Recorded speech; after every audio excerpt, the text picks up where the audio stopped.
Hey everyone, welcome. It's Baron. Well, I promised that I would release, after a week or two into the league, a currency farming strategy based on whatever I experimented with that wound up to be working for me. And this wound up to be working for me. I had been tweaking with a few iterations of the Kalguuran Scarab of Guarded Riches, but what really unlocked it for me, I'd had some success, but what really unlocked it was watching a video by a content creator I really like named BawLoch. I'm going to link it down in the comment.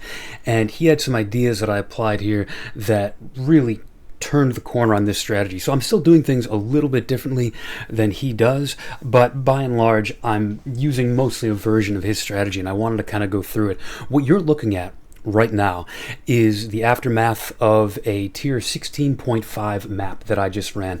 And for those who are unfamiliar, tier 16.5 maps are these ones right here that can roll as any normal tier 16 map, except they roll with tier 17 modifiers on it, like this map right here.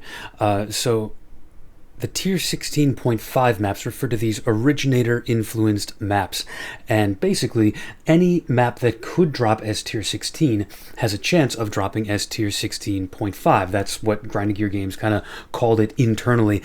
And so these Originator influenced maps, the big difference from a normal tier 16 map is that they can roll tier 17 modifiers. So these crazy ones like ultra high max resistance reduction, ultra high crit chance for monsters, the petrification statues, things that you don't see on a tier 16 map. So that sounds crazy and difficult, and it is a bit. But it also comes with the special types of modifiers that only a tier 17 map could have before. Things like more currency, more scarabs, more maps, that kind of thing. So we are focusing on both running and acquiring these maps in this farming strategy. And that is the key. So I want to draw your attention to the fact that this inventory that you're seeing right now, this is just from running one map. And we've got 2 tier 17 maps, 2 tier 16.5 maps, and every other map you see in here is an 8 mod corrupted map. And I'm completely filtering out bad layouts of maps. I'm only picking up tier 16 8 mod corrupted maps of the good layouts, the things that people are going to want in bulk: cemetery, tower, city square, ashen wood, toxic sewer. So different builds and different strategies are going to want those for different things, but I'm only picking up those, and I still almost have a full inventory of them.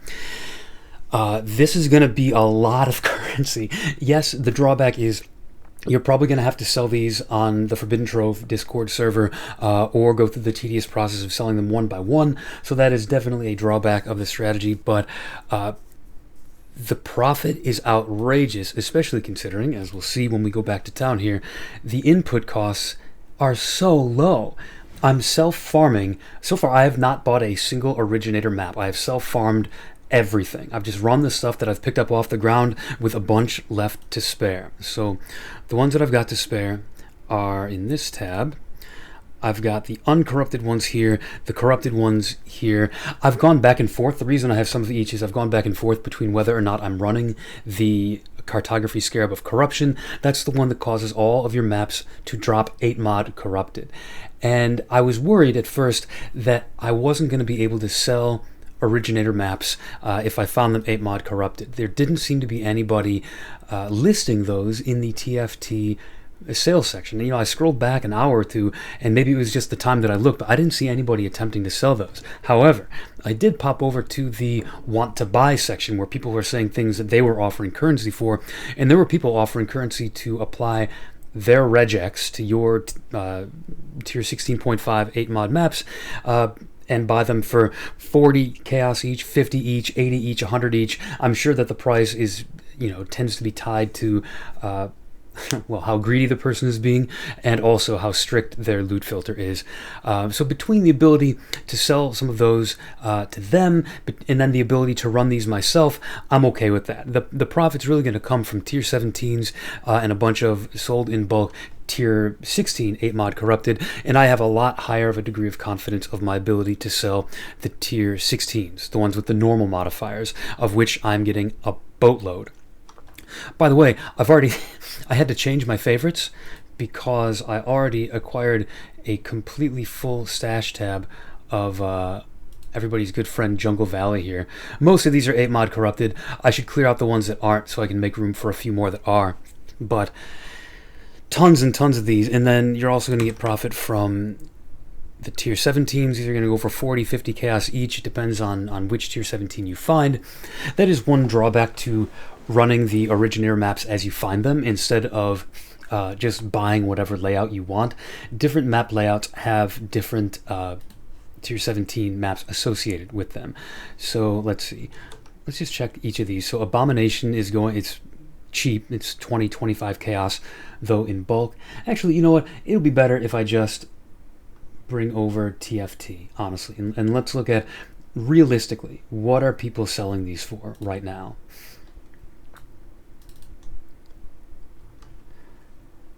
So let's see.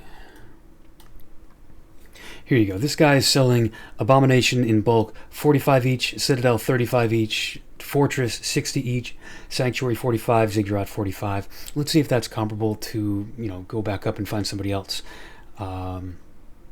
Sanctuary, 1 div for 3, 50 each for Abomination. This guy's selling Citadel 40 C each, Abomination 55 each, Sanctuary 45, Fortress 65. Somewhere in that ballpark. You know, somewhere in the 35 on the low end, 65, 70 on the high end, depending on the map and depending on how many you have, that kind of thing. But this strategy is netting around 1 per map, at least. I think it might be a little bit more. And then you're getting the Originator maps as well, which will self-sustain, and then you can sell the remaining. And the only other expenses are going to be the Scarabs we're using and the map device option that we're using. So this is a good time to talk about both the input cost and also how the strategy even works in the first place. So what are we even trying to do here? Well, we are absolutely cramming our maps full of Kalguuran ore. Now, the ore is not the point. I haven't even tried to do anything with the ore yet, to be honest with you. There might be something that we can send our ore off for in the Kalguuran shipping. That's not even the point for me. The point is it comes down to 3 things. 1, the ore can be randomly replaced with these so-called lost shipments that you get by allocating this node lost in transit on the Atlas passive tree right here. 6% chance. So this is going to happen quite frequently that you're going to get these because we're getting a bunch of ore in every single map. And something like a little bit better than 1 in 20 of them are going to be ore deposits. So every once in a while you're going to see these lost shipments, and it's just basically the stuff that would come off a boat in Kalguur or in King's March, and this can be good stuff. This can be high-end rune graphs, the ones that can get sort of tattooed on your tree, on the masteries. It can be tattoos, it can be all kind of stuff. Currency, you get divine orbs from that. I got a sacred orb from one. I wish I didn't. I wish I'd gotten at least a divine orb, maybe a mirror shard. But anyways, so this is point number 1. Some of them are going to get replaced with these. Point number 2, some of them are going to get replaced with the Black Knight, the Starfall Crater. This is one place where I diverge from BawLoch. He does not want to see Verisium in his map at all, with good reason. So, of the main thing that we're trying to do, which I have not covered yet, but of the main thing we're trying to do, Verisium is probably the worst at it. The toughest monsters, lowest drops. But, number 1, you can send the Verisium off for like Scarabs and stuff in King's March. It's one of the only useful ores. And number 2, Verisium has a chance of being replaced with the Starfall Crater, which has the Black Knight encounter, which has a something like 10% chance of dropping the Fallen Shield. I have already found and sold one Fallen. Now the price is falling at this point, but at the time that I sold it, it went for 75 chaos, or 75 divine. We wouldn't be talking about it if it only went for 75 chaos. Sorry about that. I was distracted pulling it up. So it looks like, I mean, at least according to PoE Ninja at the moment, it's still going for 70 on average. So still worth finding. But those are kind of side notes. The real driving force here is this business right here of the Kalguuran Scarab of Guarded Riches. Monsters guarding ore deposits in area are at least magic. You combine that with a tier 16.5 map that has a high map quantity roll of at least 100% increased quantity of maps dropped. You combine it again with Scarab of Corruption is optional, but you combine it with Scarab of Escalation, 10% increased maps found in area for each map modifier affecting the area. This is a great reason to run these maps as 8 mod if you can, because it's another 80% increased maps because you have 8 mods there. You could run this with a Cartography Scarab of Risk, which adds another 2 mods to the map. I just don't do that because there are some mods that will totally brick my build, and I don't feel like risking it. I'd rather not risk it. But then 2 Kalguuran Scarabs, just plain old add an ore deposit. These ones cost around 3C each. For a long time they were 1C, and I'd racked up a bunch of them. So I ran a bunch of these that I self-farmed. You're going to self-farm several of these with this strategy, but you're not going to over-sustain. You're going to have to buy these sometimes for 3C each. So between these, at the moment, it's around 6C entry for that. Carto Scarab of Corruption, that sounds about right. 5, a little more than 5. What would it be if I bought the Carto Scarab of Corruption on here? So Corruption at Faustus, they're charging 9. So yeah, that's pretty hefty. Luckily I had a bunch of these lying around myself. But then what is Faustus charging for Carto of Escalation? These are pretty much 1-to-1. So these are free, basically. And then if you ran one of Risk, those are 6. So yet another reason that I'm glad I'm not doing it, adding more to the expense. But then, let's just do quick.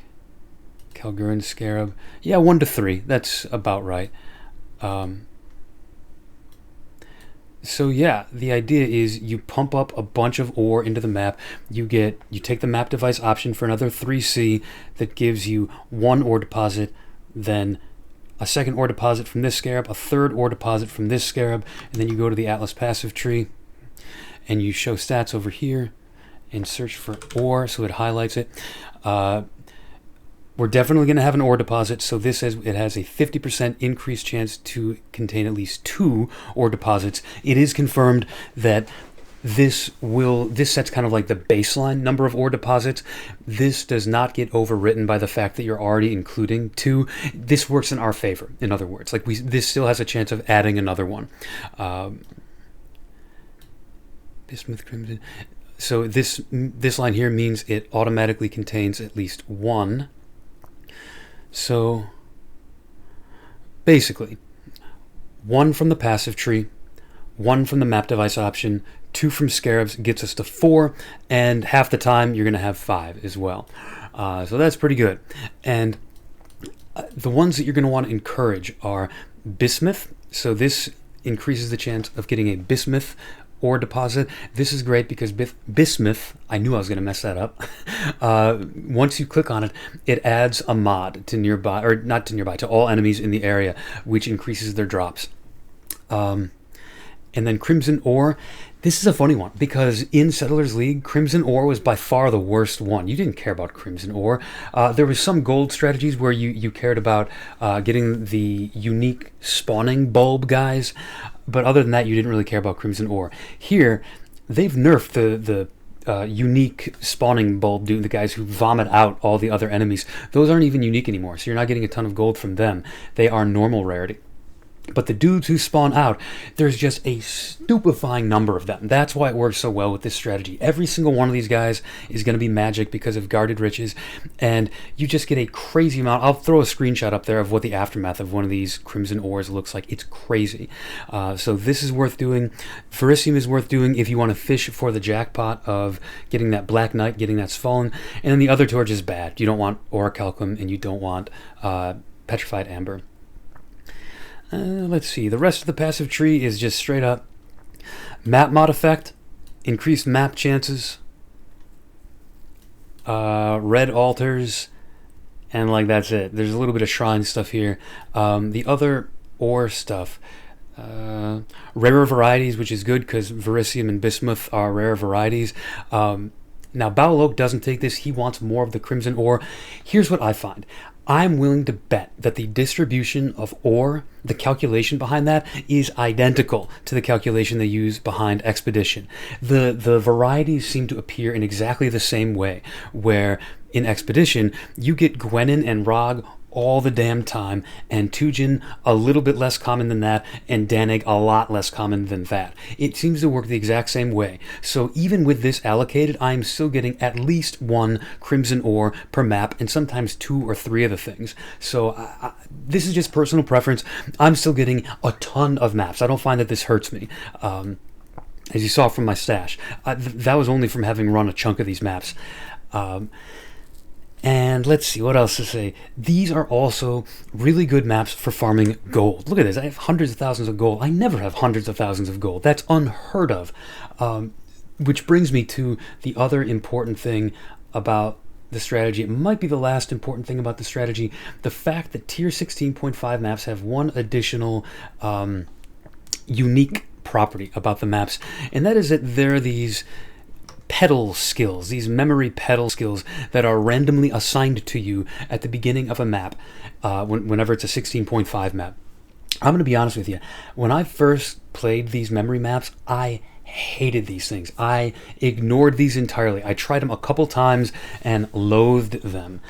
Until one time when I used the increased quantity of gold and convert non-unique equipment items to gold.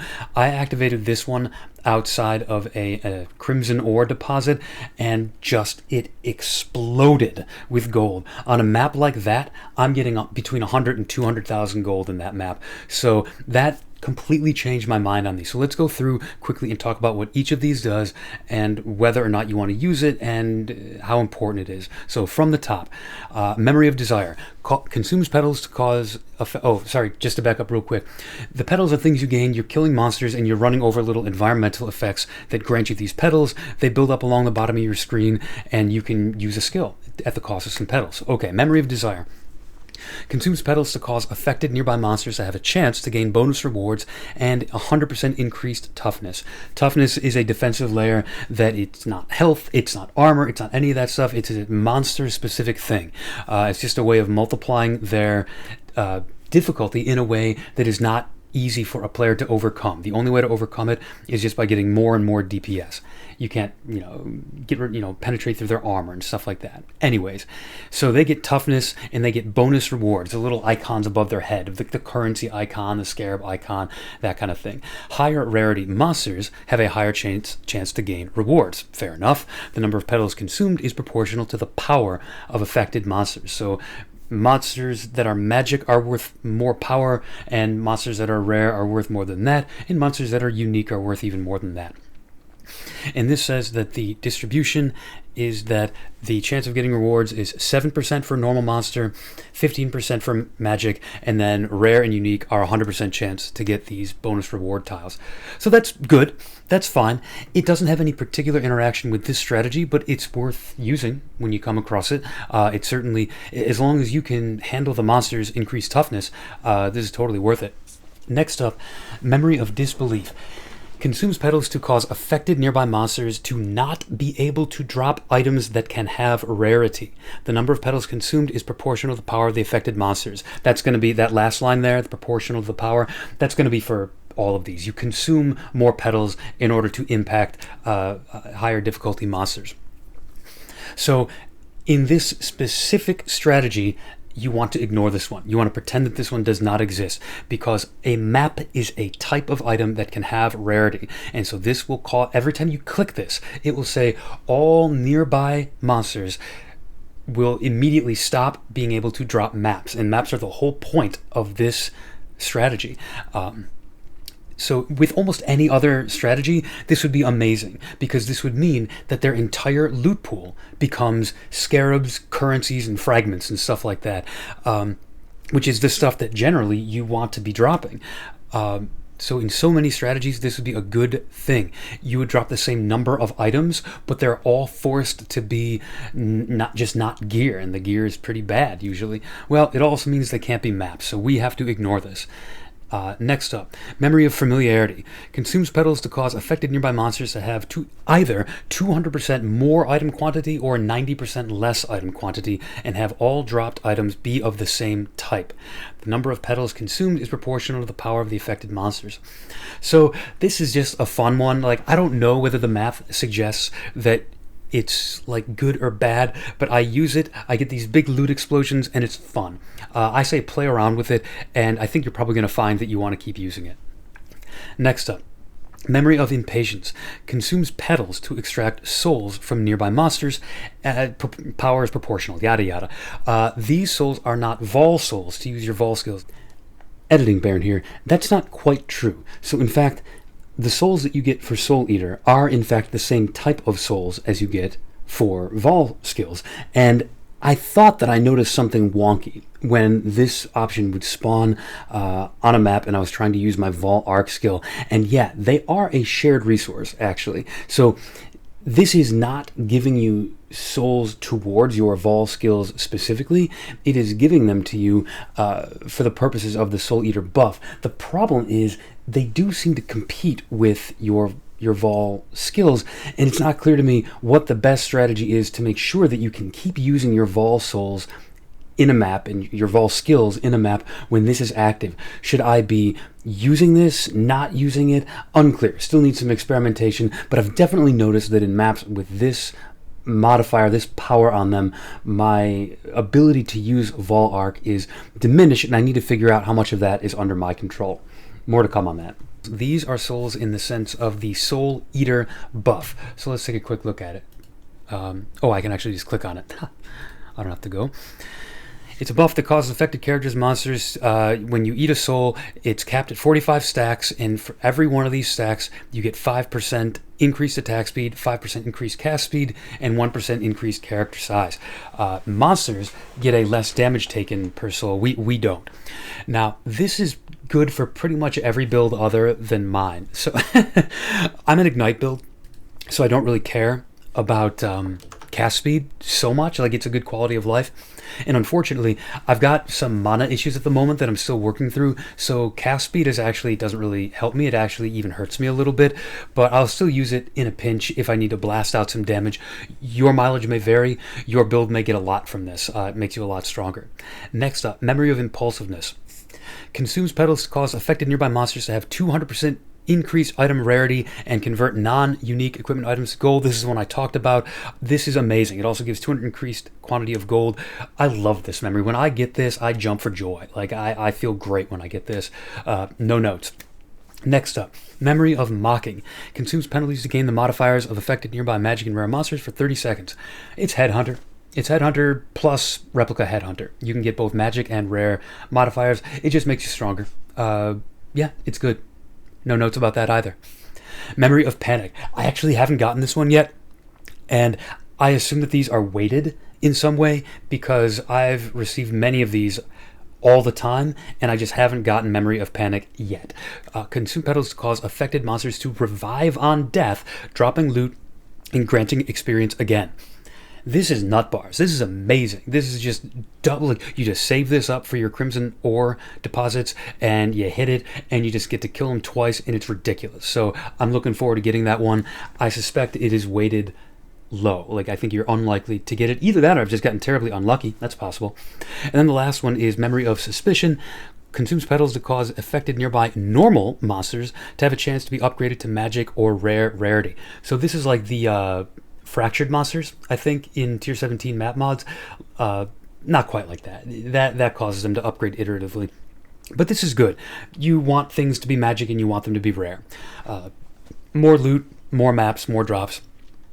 So yeah, just the last thing to mention, I think it's the last thing, as I was looking at that, it occurred to me to mention, in the same way that you don't want to hit the modifier that converts all drops with rarity into drops like currency and fragments and stuff, you also don't want to take singular focus.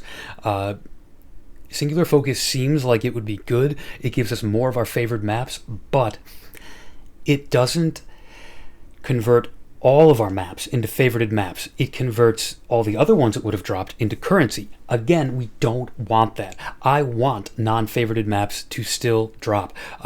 Those include tier 17 maps. If you take Singular Focus, you will note a stark decline in the number of tier 17 maps that you find. So definitely can't recommend it. Yeah, I think that's about it on the strategy, other than to say I took red altars because they're good for my build. I'm Chaos Inoculation. You can take blue if that's what you prefer, if that's what's good for your build. Overall, this has been a blast so far. I'm looking forward to liquidating these. You do need kind of a strong build to run this. Needless to say, these maps are kind of tough. But if you do have a strong enough build, this is fun.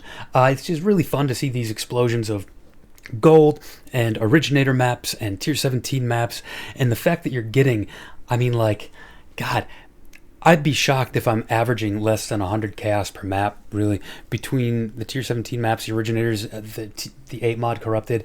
I might be averaging upward of a Divine per map. I'm not keeping track officially the way BawLoch did, so check out his data. He's always really good about keeping the data. I'll do a project where I actually keep careful track of the data. Just didn't have time to do it quite yet and wanted to get this video out. It's a lot of fun, this strategy. I can recommend it. You do have to have a tough character, but yeah, that's it for this video. Let me know if you have any questions down in the comments. Thank you for tuning in, and take it easy.